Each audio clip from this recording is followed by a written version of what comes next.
எல்லோருக்கும் வணக்கம். இந்த பதிவில் நம்ம என்ன பார்க்க போகிறோம் அப்படின்னா டிஎன்எஸ் ரெக்கார்ட்ஸ். இந்த எம்சிஎஸ்ஏ எம்சிஎஸ்இ சீரீஸில் நம்ம ஒரு விஷயமாக பார்த்துட்டு வந்திருக்கோம். ரோல்ஸ் அண்ட் ஃபீச்சர்ஸ் பற்றிலாம் பார்த்தோம். அதில் டிஎன்எஸ் அப்படின்றத பற்றியும் நம்ம பார்த்துருப்போம். அந்த வீடியோ முதல்ல பார்த்துட்டு அதுக்கப்புறம் இந்த வீடியோ பார்த்தீங்கன்னா உங்களுக்கு டிஎன்எஸ் ரெக்கார்ட்ஸ் ரொம்ப எளிமையாக புரியும். ஸோ இந்த டிஎன்எஸ்ன்றது எதுக்கு அப்படின்னா, ஸோ நம்ம ஐபியை வச்சு சர்ச் பண்ணால் சர்வரை ரீச் ஆகும். இன்னொன்று டொமைன் நம்ம வச்சு சர்ச் பண்ணாலும் சர்வரை போய் ரீச் ஆகும். அந்த ஐபியும் டொமைன் நேமையும் சேர்த்து வச்சுருக்கிற ஒரு சர்வீஸ் தான் டிஎன்எஸ் சர்வீஸ் அப்படின்னு பார்த்துருப்போம். இப்போ இதில் நிறைய ரெக்கார்ட்ஸ் இருக்கும். அந்த ரெக்கார்ட்ஸ் தான் என்ன பண்ணுது அப்படின்னு பார்த்தீங்க அப்படின்னா ஒரு வேலையும் செய்யுது. ஸோ எடுத்துக்காட்டால் ஃபஸ்ட்டு அதில் ஓஸ்ட் ரெக்கார்ட் அப்படின்னு இருக்கும். அப்படி இல்லைன்னா அதை ஏ ரெக்கார்ட் அப்படின்னு சொல்லுவாங்க. இந்த ஏ ரெக்கார்ட் எதுக்கு பயன்படுது அப்படின்னு பார்த்தீங்கன்னா, இது ஐபி அட்ரஸை ஹோல்டு பண்ணி வச்சுருக்கோம். இன்னொன்று டொமைன் நேமையும் ஹோல்டு பண்ணி வச்சுருக்கோம். சரிங்களா? ஸோ இப்போ நம்ம நேமை வச்சு சர்ச் பண்ணோம் அப்படின்னா நமக்கு ஐபியை ரீச் ஆகிறதுக்கு இந்த ஏ ரெக்கார்டு யூஸ் ஆகுது. இது எங்கே இருக்கும் அப்படின்னா ஃபார்வர்ட் லுக்கப் ஜோன் அப்படின்ற இடத்துல இருக்கும் டிஎன்எஸில். சரிங்களா? ஸோ அதுக்கு அடுத்ததான் இந்த ஏஏஏ ரெக்கார்ட் இருக்குது இல்லைங்களா? இது எதுக்கு அப்படின்னா, இந்த ஏ ரெக்கார்ட் IPv4, அதே மாதிரி இந்த AAA ரெக்கார்ட் இருக்குது இல்லைங்களா? ஸோ இது பார்த்திங்கன்னா IPv6க்கான அட்ரஸை வச்சுருக்கோம். சரிங்களா?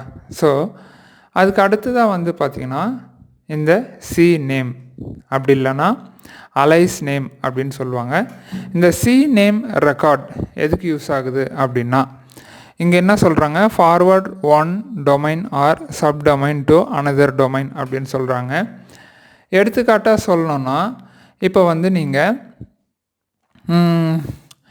உங்களுக்கு ஒரு பேர் இருக்கும், ஓகேங்களா? வீட்டில் வச்ச பேர் ஒன்று இருக்கும், அதே தான் ஸ்கூல்லேயும் கூப்பிடுவாங்க. அதை தவிர்த்து உங்களுக்கு ஒரு செல்ல பேர் இருக்கும், அது ஊரில் இருக்கிறவங்க வீட்டில் இருக்கிறவங்கலாம் தனியாக கூப்பிடுவாங்க. இப்போ ஸ்கூலில் இருக்கிற பேர் பார்த்திங்கன்னா ஸ்கூலில் உள்ள எல்லா ஃப்ரெண்ட்ஸுக்கும் தெரியும், காலேஜ் ஃப்ரெண்ட்ஸுக்கு எல்லாருக்கும், டீச்சர்ஸ்க்கு எல்லாருக்குமே தெரியும். ஆனால் அந்த ஊரில் கூப்பிட்ற இன்னொரு நேம் பார்த்திங்கன்னா அது ஊரில் மட்டும்தான் தெரியும். ஸோ அப்போ என்ன பண்ணுவாங்கன்னா, நமக்கு எதாவது டாக்குமெண்ட் க்ரியேட் பண்ணும்போது இந்த பேருடைய இவர், ஓகேங்களா, அதாவது ஏதாவது ஒரு நேம் வச்சுட்டு அலைஸ் அப்படின்னு சொல்லி நம்மளுடைய நிஜமான பேரை போட்டு நமக்கு என்ன பண்ணுவாங்கன்னா அந்த டாக்குமெண்ட்டை ரெடி பண்ணுவாங்க. ஸோ அந்த மாதிரி தான் ஒரு வெப்சைட் இருக்குது, ஒரு டொமைன் இருக்குது அப்படின்னா அந்த டொமைனுக்கு வேறு ஏதாவது அடிஷ்னலாக ஒரு பேர் கொடுக்கணும் அப்படின்னா அது இந்த கனானிக்கல் நேம் அலைஸ் நேமில் கொடுப்பாங்க. சரிங்களா? ஸோ அதுக்கு அடுத்து தான் பார்த்திங்கன்னா எம்எஸ் ரெக்கார்ட். இந்த எம்எஸ் ரெக்கார்டு எதுக்கு பயன்படுது அப்படின்னு பார்த்தீங்கன்னா, இப்போ நம்ம Gmail, Yahoo mail, Rediff mail, அப்புறம் ஹாட் மெயில், இந்த மாதிரி நிறைய மெயில் சர்வீஸை நீங்கள் பார்த்துருப்பீங்க. இப்போ நீங்களாக ஒரு டொமைன் நேம் வாங்கினா அந்த டொமைன் நேமில் நமக்கு ஒரு மெயில் ஐடி கிடைக்கும். எடுத்துக்காட்டாக இப்போ கிளாசி ஐடி அகாடமி அப்படின்னு சொல்லி நம்ம ஒரு டொமைன் வாங்கியிருக்கோன்னா அந்த admin@classy IT academy அப்படின்ற மாதிரி நம்ம ஒரு மெயில் ஐடியை க்ரியேட் பண்ணிக்கலாம். ஸோ அந்த மாதிரி க்ரியேட் பண்ணும்போது என்ன ஆகும் அப்படின்னா, அதுக்கு ஒரு ரெக்கார்டு இருக்குது அதை மெயின்டைன் பண்ணுறதுக்கு. ஏன்னா டிஎன்எஸ் இல்லாமல் ஒரு சர்வரில் எதுவுமே கிடையாது. சரிங்களா? அந்த மாதிரி இந்த எம்எஸ் ரெக்கார்டு எதுக்கு பயன்படுது அப்படின்னா, நம்ம இப்போ நீங்கள் ஜிமெயிலே பார்த்துருக்கலாம், accounts.google.com அப்படின்னு இருக்கும், இல்லைனா mail.google.com அப்படின்லாம் அட்ரஸ் இருக்கும். நீங்கள் யூஆர்எல் பார்த்துருக்கீங்களான்னு தெரியல. இப்போ google.com அப்படின்றதான் பார்த்திங்கன்னா முதன்மையான பெயர். ஆனால் இங்கே mail.google.com அப்படின்றது எதுக்குன்னா, அந்த நேம் வரும்போது அது என்ன பண்ணும், மெயில் சர்வருக்கு டைவெர்ட் ஆகி போயிடும். சரிங்களா? கூகுள்ன்றது ஜென்ரலான டொமைன் நேம்.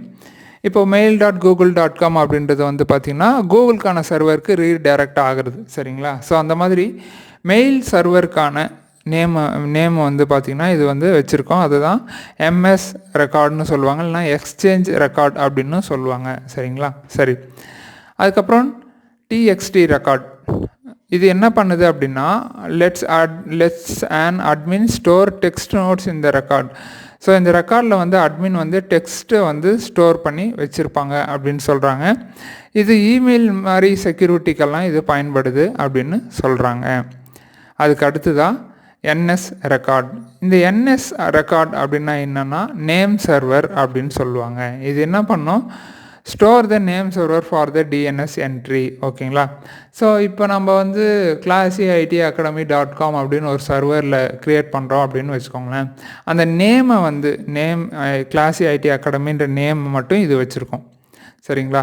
ஃபஸ்ட்டு பார்த்து ஏ ரெக்கார்டு வந்து ஐபியும் வச்சுருக்கோம், ப்ளஸ் வந்து பார்த்திங்கன்னா நமக்கு வந்து இதுவும் வச்சுருக்கோம், எது டொமைன் நேமும் வச்சுருக்கோம், கம்ப்யூட்டர் நேமும் வச்சுருக்கோம், மூணுத்தையும் சேர்த்து வச்சுருக்கோம். ஆனால் அந்த டொமைன் நேமை மட்டும் வச்சுருக்கிறது யாருன்னா இது என்எஸ் ரெக்கார்ட். சரிங்களா. அதுக்கப்புறம் எஸ்ஓஏ ரெக்கார்ட். ஓகேங்களா. இது வந்து என்ன சொல்லுவாங்கன்னா ஸ்டார்ட் ஆஃப் அத்தாரிட்டின்னு சொல்லுவாங்க. ஓகேங்களா. இது வந்து stores admin information about a domain.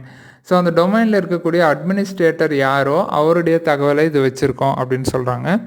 அதுக்கடுத்து எஸ்ஆர்வி ரெக்கார்ட். இது என்ன பண்ணோன்னா அந்த போர்ட்டு, அதனுடைய சர்வீசஸ், ஸோ இது சம்மந்தமான விஷயங்கள்லாம் வச்சுருக்கோம் அப்படின்னு சொல்கிறாங்க. அதுக்கு அடுத்து தான் பிடிஆர். இந்த பிடிஆர்னால் என்னென்னா பாயிண்டர் அப்படின்னு சொல்லுவாங்க. இது எங்கே இருக்கும் அப்படின்னா ரிவர்ஸ் லுக்கப் ஜோனில் இருக்கும். அதாவது டிஎன்எஸ் ஃபோல்டரை நீங்கள் ஓப்பன் பண்ணாலே உங்களுக்கு வந்து forward lookup zone, reverse lookup zone அப்படின்னு சொல்லிட்டு 2 ஜோன் தெரியும். சரிங்களா. அந்த ரிவர்ஸ் லுக்கப் ஜோனில் இந்த பிடிஆர் அப்படின்ற ரெக்கார்டு இருக்கும். பொதுவாக என்னென்ன ரெக்கார்ட்லாம் இருக்குன்னா ஃபார்வர்ட் லுக்கப் ஜோனில் என்எஸ் ரெக்கார்டும் எஸ்ஓஏ ரெக்கார்டும் இருக்கும். அதுக்கப்புறம் ஹோஸ்ட் ஏ ரெக்கார்டு இருக்கும். ரிவர்ஸ் லுக்கப் ஜோனில் அதே மாதிரி நமக்கு வந்து என்எஸ் ரெக்கார்டும் ப்ளஸ் வந்து எஸ்ஓஏ இருக்கும், ப்ளஸ் வந்து பாயிண்டர் அப்படின்ற இந்த 3 ரெக்கார்டும் இருக்கும். சரிங்களா. இந்த பாயிண்டர்ன்றது வந்து பிடிஆர் வந்து ரிவர்ஸ் லுக்கப் ஜோனுக்கானது, அந்த ஏ ரெக்கார்டு வந்து ஃபார்வர்ட் லுக்கப் ஜோனுக்கானது. இந்த பாயிண்டர் என்ன பண்ணோன்னா இந்த ஐபியிலேருந்து நம்ம டொமைன் நேமை கான்டாக்ட் பண்ணுறதுக்கான ரெக்கார்டை இது வச்சுருக்கோம். ரிவர்ஸ் லுக்கப் ஜோனுக்கு இது வந்து பயன்படாது, ரிவர்ஸில் சர்வரை கான்டாக்ட் பண்ணுறதுக்கு இது பயன்படுது. ஸோ இந்த வீடியோ உங்களுக்கு புரிஞ்சிருக்குன்னு நினைக்கிறேன். மறக்காமல் லைக் பண்ணிடுங்க. அடுத்த வீடியோவில் நம்ம இன்னொரு புது விஷயத்தோடு பார்ப்போம். இந்த விஷயங்கள் எல்லாம் நீங்கள் முடிஞ்ச அளவுக்கு சர்வரில் டிஎன்எஸில் போயிட்டு இந்த ரெக்கார்ட்ஸ் எல்லாம் இருக்கா அப்படின்றதெல்லாம் ஒரு முறை பார்த்துருங்க. நன்றி.